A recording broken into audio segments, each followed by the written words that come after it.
Welcome back. We're at the next part of the Tree Decorating 2020 series. At this point, you should have your tree topper in, your floral picks, and any extra enhanced specialty lights. So I have twinkle lights added on to my artificial tree. My floral picks are in, my topper is in. So if you're decorating with me, that's where we're at. I got pretty much all new ornaments this year, so it was really easy to lay them out so I could see what I'm working with. But if you have yours pulled out of the attic and storage and whatnot, try and lay them out so you can see them all, and make sure you have plenty of hangers ready to go. I have a few the finials there that I made myself, so I have those ready to go.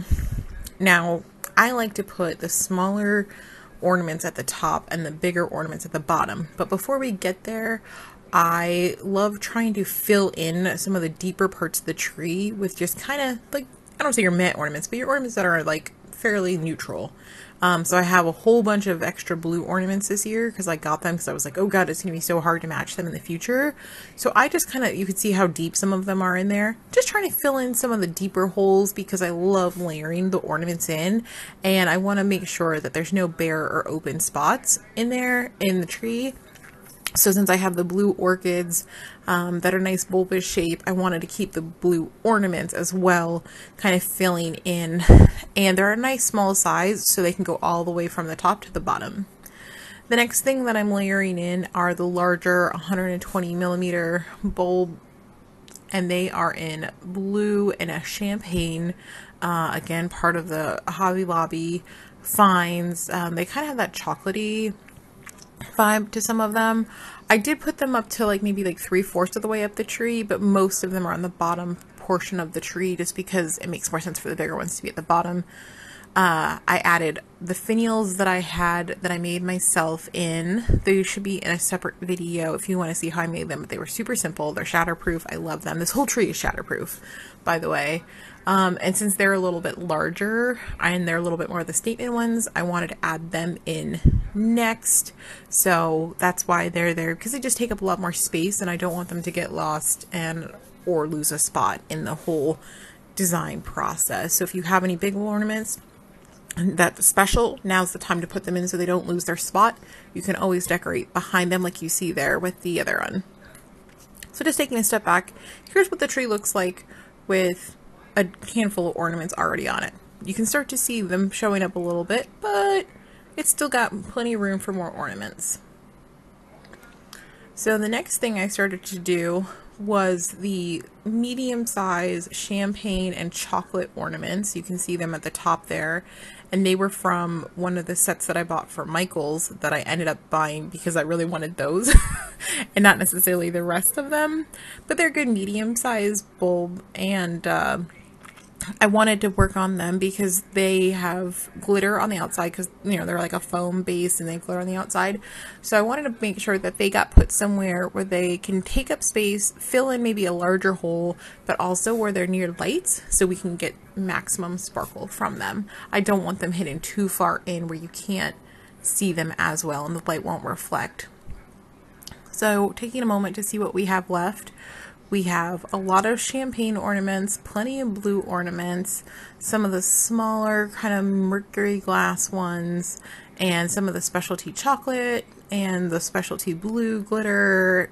Just taking a moment to see what we have left to make sure we have a good balance. I'm going to use the blue glitter, which I want to say they're like 80 millimeters. They are foam based, so super light. And they're going to get put in the tree here. And I have so many of them that I just went crazy and put them all over in different depths, trying to work as in the further deeper part of the tree, working forward. And to balance it out, the next thing I did was I put some of the champagne, and there was 2 different sizes and a couple different finishes.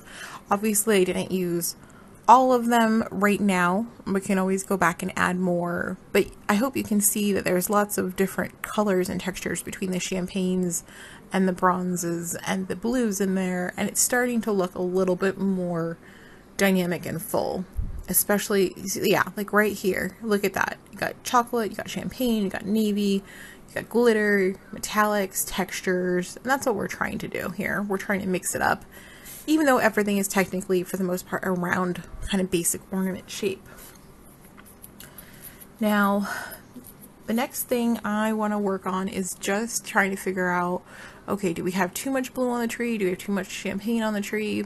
I wanted to try these snowflakes because I bought them and I love them, but on the tree, it just doesn't look right with all of the floral elements, but I tried.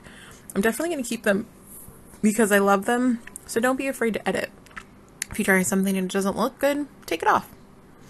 So, working with more of the champagne beaded ornaments, I have 6 of these big guys from Hobby Lobby, which weren't my first choice, but once they got on the tree, I absolutely loved them. They reflect so much light, and I think they look so elegant and so refined, so I'm really glad that I added them on. I only put a few towards the top of the tree, just keeping in mind scale, but it seemed like just such a good fit and texture. And followed up by these kind of champagne and pearl styrofoam ornaments.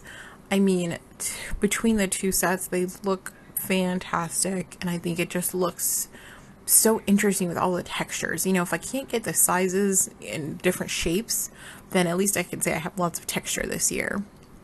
So I found at this point that I was seeing a lot more of the champagne standing out, which is okay, but I definitely don't want to lose the blues that we had in the darker colors. So that's why I'm going to go ahead and add a little bit more of those onto the tree next, because I don't want to lose out that midnight navy blue. So added another box of the sparkly blue styrofoam ornaments, and really like that it's starting to balance things out, especially with the chocolate mousse ornaments. See how they're a little bit darker there? It just adds another layer and interest in something for your eye to fixate on. And I hope next year I can get more chocolate ornaments and maybe some copper ornaments to help break this up, because the blue is great and the champagne is great, but it's a lot of blue and champagne. So hoping we can do more. I think chocolate is more of the way I want to go next year.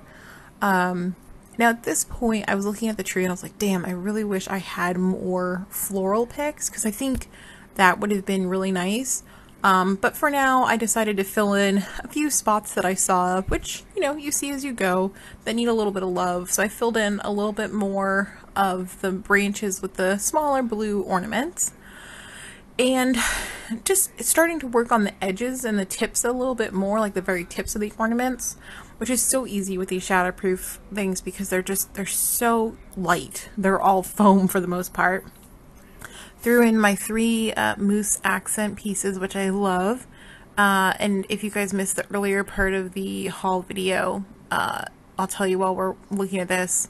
Oh yeah, I realized at this point that I forgot that some of the ones that I made myself, which I would say 90% are fail, but some of them are cool, I forgot to include them. So the ones that I did decide to keep, which was very few of them, I added onto the tree and took a quick kitty pet break because, you know, she needs her attention when she needs her attention. But just started filling in, and it actually gave me a good opportunity to sit on the floor like this and see, okay, where are those holes? Where are there gaps? Where are there spots that need a little bit more? So I had the opportunity to fill those in and layer in some of the other ornaments, more of the other ornaments. But actually those Mercury little textured ones right there you saw on the right with the swirls, they look really cool on the tree. And there's a few you can see on the left there, kind of on the edge of the frame with the copper foil accent on it. Do I love it? It's okay. I'm glad I made it, but they add a little bit of something different. So seeing all of the variety of ornaments in there is making me feel like this is coming together a little bit more. So feeling good about where the tree's at this point, and think about calling it for the tree for the most part here.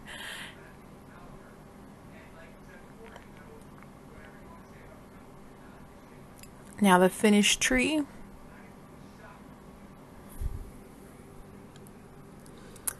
If you guys want to see how the specialty lighting got put on, or how I did the floral picks or anything else, there's videos for that. Make sure you check out my Christmas 2020 playlist. And as always, guys, thank you so much for watching. I hope you enjoyed this. I will definitely be building on this tree next year. So if you want to see how it's done again next year, make sure you're subscribed so you get updates.